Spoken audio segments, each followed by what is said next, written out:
నమస్తే. తెలంగాణ రాష్ట్రంలోని నిరుద్యోగులందరూ ఈరోజు ధర్నా చౌక్లో నిరుద్యోగ ఆత్మగౌరవ సభ అని చెప్పేసి ఒక ధర్నా కార్యక్రమం నిర్వహిస్తూ ఉన్నారు. సో కాంగ్రెస్ ప్రభుత్వం మోసం చేస్తూ ఉంది, అడ్డగోలు హామీలు ఇచ్చి మమ్మల్ని అన్యాయం చేసిందంటూ కూడా ఆరోపణ చేస్తూ ఉన్నారు. దీనికి సంబంధించి మనం మాట్లాడదాం. మనతో పాటు నిరుద్యోగి వెంకటేష్ ఉన్నాడు. సో ఏంది భయ్య, ఇప్పుడు కాంగ్రెస్ గవర్నమెంట్ ఒక పక్క 70,000 ఉద్యోగాలు ఇచ్చినామని చెప్పేసి అంది, సర్పంచ్ ఎలక్షన్స్కి ముందు 40,000 ఉద్యోగాలు ఇచ్చినామని చెప్పేసి అంటా ఉన్నారు, నోటిఫికేషన్ ఇస్తా ఉన్నాం, ప్రిపేర్ అవ్వండి అన్నారు. ఏంది మరి ఇన్ని ఉద్యోగాలు ఇస్తా ఉన్నారు, ఎందుకు ధర్నాలు చేస్తా ఉన్నారు మీరు? అన్న ఉద్యోగాలు ఏడిచిన అసెంబ్లీలోనే 16,964 ఉద్యోగాలు ఇచ్చినామని చెప్పిండు కదా. ఆ 16,000 ఉద్యోగాల్లో కూడా 5,000 ఉద్యోగాలు ఇంకా పెండింగ్లోనే ఉన్నాయి. వైద్యశాఖకు సంబంధించి 5,000 ఉద్యోగాలు నోటిఫికేషన్ ఇచ్చిండు, కానీ నియామక పత్రాలు వేయలేదు. ఆయన చెప్పేటివన్నీ అబద్ధాలు అన్న. ఇప్పుడు ఎవ్వరు కూడా నమ్మే పరిస్థితులు లేరు. ఇప్పుడు ఎందుకంటే పక్క రాష్ట్రంలో జాబ్ క్యాలెండర్ వచ్చింది, 3 గ్రూప్ 1 అయిపోయి 4 గ్రూప్ 2 అయిపోయినాయి. ఇప్పుడు నిరుద్యోగ భృతి చేయడానికి కూడా సిద్ధంగా ఉన్నారు. ఒక జాబ్ క్యాలెండర్ లేదు, ఒక నిరుద్యోగ భృతి లేదు, 2 లక్షల ఉద్యోగాలు లేవు, సిలబస్ మీద కమిటీ చేశారు, బాలకృష్ణ కమిటీ రిపోర్ట్ లేదు, కాళీలపై శాంతకుమార్తో కమిటీ చేశారు, ఆ కమిటీ రిపోర్ట్ లేదు, ఆ వయోపరిమితి మొత్తం తీసుకున్న దాన్ని సోషల్ మీడియాలో మొత్తం ఈరోజు మానవతరాయి వయోపరిమితి పెంచిండు అని చెప్పి కాంగ్రెస్ నిరుద్యోగులందరూ కూడా కాంగ్రెస్ ప్రభుత్వానికి ధన్యవాదాలు తెలుపుతున్నట్టు అందరి తరఫున మానవతరాయి తెలుపుతుండే పాలాభిషేకం చేసి. ఇంకా ఏం చేయాలి? వయో నోటిఫికేషన్ కావాలని కొట్లాడుతుంటే వయోపరిమితి పెంచినందుకు పాలాభిషేకాలు చేస్తారు. ఆ బ్యాచ్ని కూడా సపరేట్ పెట్టుకున్నారు రేవంత్ రెడ్డి గారు. మెగా డిఎస్సి కావచ్చు, గ్రూప్ 1 సంబంధించిన ఉద్యోగాలు ఇచ్చినాము, భర్తీలు చేసినాం, నోటిఫికేషన్లు ఇచ్చి అంత వాళ్ళకు జాబ్లు కూడా ఇచ్చేసినాం అని చెప్పేసి ప్రభుత్వం చెప్తా ఉంది. మీరేమో ఏమీ వేయలేదు, అది డిఎస్సి, గురుకుల మోడల్ స్కూల్, జేఎల్డిఎల్ అన్ని పోస్టులు వేయాలని చెప్పేసి మీరు అంటా ఉన్నారు.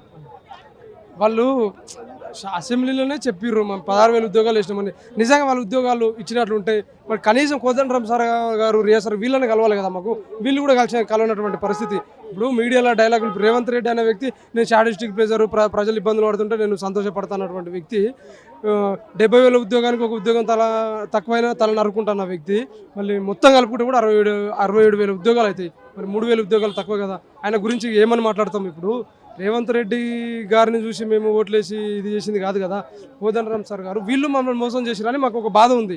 సో ఇప్పటికైనా ఇప్పటికీ 20 మంది నిరుద్యోగులు చనిపోయారు కాబట్టి ఇప్పటికైనా నిరుద్యోగుల బాధ, ఆవేదన తెలుసుకొని జూన్ 2 లోపు నోటిఫికేషన్లు అన్నీ విడుదల చేయాలని చెప్పి మేము సభ పెట్టినాం.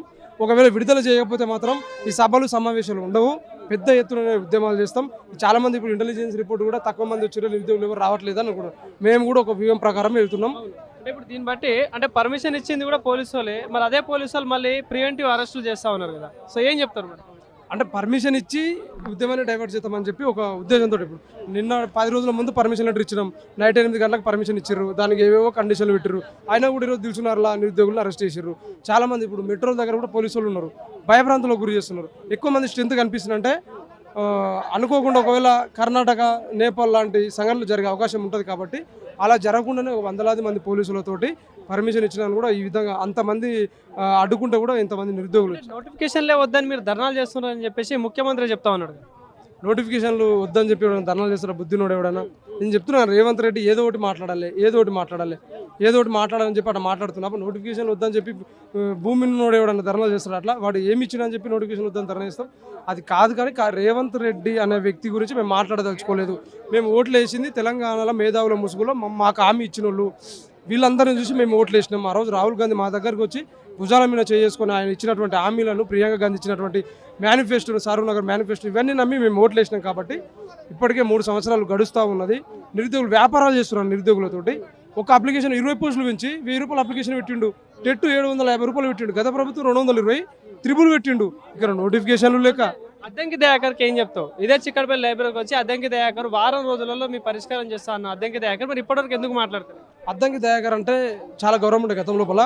ఆయన మరి నేను అనుకున్న ఆయన గతం లోపల ఉద్యమం చేసినప్పుడు కూడా ఈ మీడియాలో కనబడాలి, మీడియా ఫోకస్ మీనే ఉద్యమాలు చేసిన అని చెప్పి ఇప్పుడు వాళ్ళ బండారాలన్నీ నిరుద్యోగులందరూ కూడా అర్థమవుతా ఉన్నాయి. ఆయన ఎంత నా కాల్ చూస్తే ఇప్పుడు చూపిస్తే 100 సార్లు కాల్ చేసిన ఆయనకు. రేపు రండి, ఎల్లుండి రండి, ఆయన ఇంటి దగ్గరికి మినిమం 10 సార్లు పోయినాం మేము. ఆయన ఇప్పుడు రెస్పాండ్ కావట్లేదు. ఏమనంటే నేను మళ్ళీ కాల్ చేస్తా, బిజీగా ఉన్నా అని చెప్పి కట్ చేస్తున్నాడు. ఎన్ని రోజులను కట్ చేస్తారు? 2 సంవత్సరాలు అయితే మీ పరిస్థితి ఏంది? ఒకవేళ మీకు లక్కులో కాంగ్రెస్ పార్టీ అధికారంలోకి వచ్చి మీకు ఏమి నామినేటెడ్ పదవి ఇచ్చింది, కానీ 2 సంవత్సరాల తర్వాత నీ పదవి ఎట్లుంటుంది? నిజంగా నీ ప్రత్యక్ష రాజకీయాలు వస్తే వీళ్ళ ప్రజలందరూ తెలుసు, కానీ మేము నిరుద్యోగుల ముఖం ఆశపడి మోసపోయినాం. వీళ్ళు ప్రత్యక్ష రాజకీయాలు వస్తే బలమూరు వెంకటకి ఎన్ని వచ్చిన ఓట్లు? 3,000. ఈసారి 3,300 ఓట్లు కూడా రావు. వార్డు మెంబర్ కూడా గెలవరు వీళ్ళు. మేము ఏదో వాళ్ళని నమ్మి నిజంగా వాళ్ళు కోదండరామ్ సార్ కానీ వాళ్ళు వీళ్ళు రాహుల్ గాంధీ వీళ్ళు చెప్తే మేము ఓట్లు వేసినాం తప్ప వీళ్ళు ఎవరినో రేవంత్ రెడ్డి గారు ఉద్యమద్రోహి, ఉద్యమకారుల మీదకి గన్ను పెట్టినటువంటి వ్యక్తి. ఆయన మా సమస్యలు పరిష్కరిస్తాడని మేము ఎట్లా అనుకుంటున్నాం. ఈ సభ ద్వారా ఏం డిమాండ్ చేస్తా ఉన్నారు ప్రభుత్వాన్ని? సభ ద్వారా జూన్ 2 లోపు ఇకనైనా, ఇప్పటికే నిరుద్యోగులు 20 మంది చనిపోయారు కాబట్టి ఇకనైనా ఖాళీగా ఉన్నటువంటి నోటిఫికేషన్ అన్నిటిని కూడా భర్తీ చేసి జీవోలు ఏవైతే ఉన్నాయో ఆ జీవోలు అన్నిటిని కూడా రద్దు చేయాలి జూన్ 2 లోపు. లేని పక్షంలో మేము పెద్ద ఎత్తున మరి వాళ్ళు ఇళ్ళని ముట్టడిస్తాం, సెక్రటరీని ముట్టడిస్తాం అని చెప్పాం. కానీ డెఫినెట్గా ఏది జరిగినా కానీ కూడా రేవంత్ రెడ్డి గారు కాంగ్రెస్ ప్రభుత్వమే బాధ్యత వహించాలని చెప్పి తెలియజేస్తాం.